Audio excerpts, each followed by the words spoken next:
इस मसले ने, इस आईटी सर्वे ने सियासी तूल भी पकड़ लिया है, क्योंकि विपक्ष से कई आवाजें उठकर कह रही हैं कि प्रधानमंत्री का डॉक्यूमेंट्री क्या रिलीज हुआ, उसके दो तीन हफ्ते बाद या कुछ ही दिनों बाद यहां पर आईटी की छापेमारी हुई है। अगर डॉक्यूमेंट्री से पहले क्यों नहीं छापेमारी हुई, अब क्यों छापेमारी हो रही है? बीजेपी के अमित मालवीय ने विपक्ष के सवालों पर कहा है कि विपक्ष को सर्वे की वजह का पता लगाना चाहिए। अमित मालवीय इस वक्त हमारे साथ फोन पर ही मौजूद हैं। अमित जी नमस्ते। एक बात बताइए, ये डॉक्यूमेंट्री से इस छापेमारी को जोड़ा जा रहा है या इस सर्वे को जोड़ा जा रहा है? 2009 में भी बीबीसी को इनकम टैक्स ने नोटिस दिया था।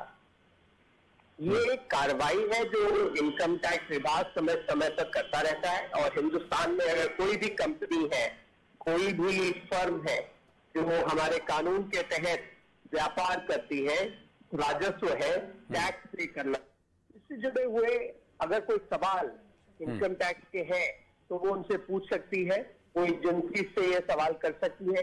इसमें विपक्ष इतना उत्तेजित हो रहा है, मुझे समझ में नहीं आता है कि विपक्ष क्या बीबीसी का स्पोक्सपर्सन है, उनका वक्ता है, या फिर देश के हित में जो होना चाहिए उसकी बात करनी चाहिए हमें। नहीं, वो टाइमिंग पर प्रश्न उठ रहे हैं अमित मालवीय जी। टाइमिंग, वो ये नहीं कह रहे हैं कि बीबीसी ने टैक्स की चोरी की है, नहीं की है। बीबीसी ने डॉक्यूमेंट्री निकाली, आपने आईटी विभाग का प्रयोग किया, उन पर छापेमारी कर उनको ये करने के लिए, प्रताड़ित करने के लिए, दबाने के लिए, ये आरोप लग रहा है। तो कटाक्ष आप पर है, बीबीसी का डिफेंस नहीं है, अटैक मोदी सरकार पर। वो डॉक्यूमेंट्री तो हिंदुस्तान में बनी नहीं है, वो डॉक्यूमेंट्री तो विदेश में बनाई गई है। सर्वे हिंदुस्तान से ऑपरेशंस में हो रहा है। अगर वहां पर कुछ टैक्स इवेजन है, कुछ राजस्व को कम ज्यादा दिखाया गया है, सरकार के एजेंसीज को लगता है कि उनसे सवाल पूछना चाहिए, जैसे वो पहले भी पूछ चुकी है, तो उसमें विपक्ष को क्या आपत्ति होनी चाहिए? विपक्ष क्यों डिफॉल्टर के साथ खड़ा रहना चाहता है? विपक्ष क्यों ऐसी कंपनियों के साथ दिखना चाहता है जिस पर एजेंसीज इन्वेस्टिगेट कर रही हैं? दिक्कत हमारे विपक्ष की ये है कि मोदी सरकार को साधने के लिए वो किसी भी ऐरे गहरे के साथ खड़े होने को आज तैयार है।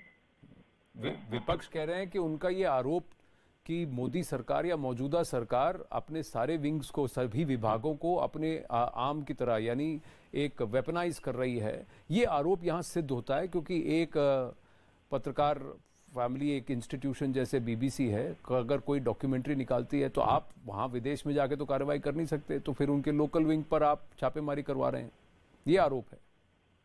2009 में जब इसी एजेंसी ने इसी फर्म को सवाल पूछे थे, तब किस संदर्भ में विपक्ष इसके बारे में चर्चा कर रहा था? तब तो वो सरकार में थे।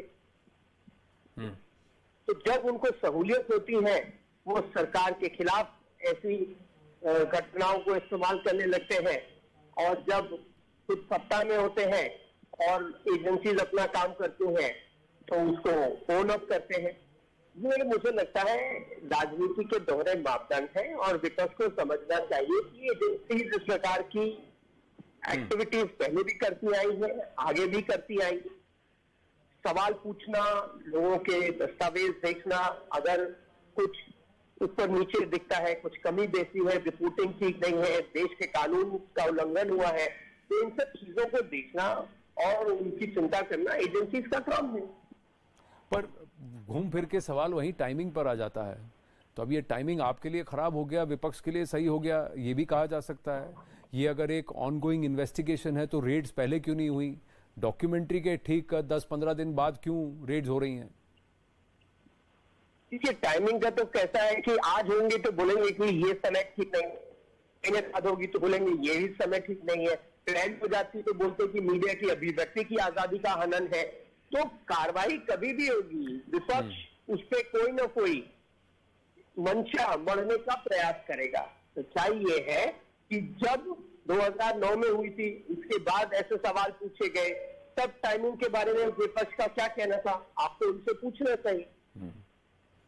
जी, विपक्ष से बात होगी तो उनसे ये प्रश्न भी पूछेंगे। अमित मालवीय जी, हमसे बात करने के लिए धन्यवाद। फिर रुक करते हैं हमारे रिपोर्टर्स की और नीरज से जानते हैं कि दिल्ली में क्या सूरत हाल है।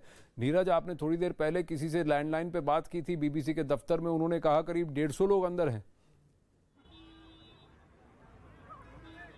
आनंद, एक और अपडेट है। कुल क्षमता जो है बीबीसी ब्यूरो के 5वीं और 6ठी मंजिल में 300 स्टाफ काम करते हैं बीबीसी के, और इस वक्त 150 के आसपास मौजूद हैं, जो हमने जानकारी दी थी। कुल क्षमता 300 की है। लेकिन एक और जानकारी इस बीच सामने आ गई है कि सारे स्टाफ को कहा गया कि वो अभी अपने घर में रहे, क्योंकि बीबीसी का सर्वे चल रहा है। उन्हें बीबीसी की तरफ से फोन गया है, दफ्तर की तरफ से जानकारी दी गई है कि वो अपने घरों में रहें। सर्वे का काम किया जा रहा है और वो इस सिचुएशन को हैंडल कर लेंगे।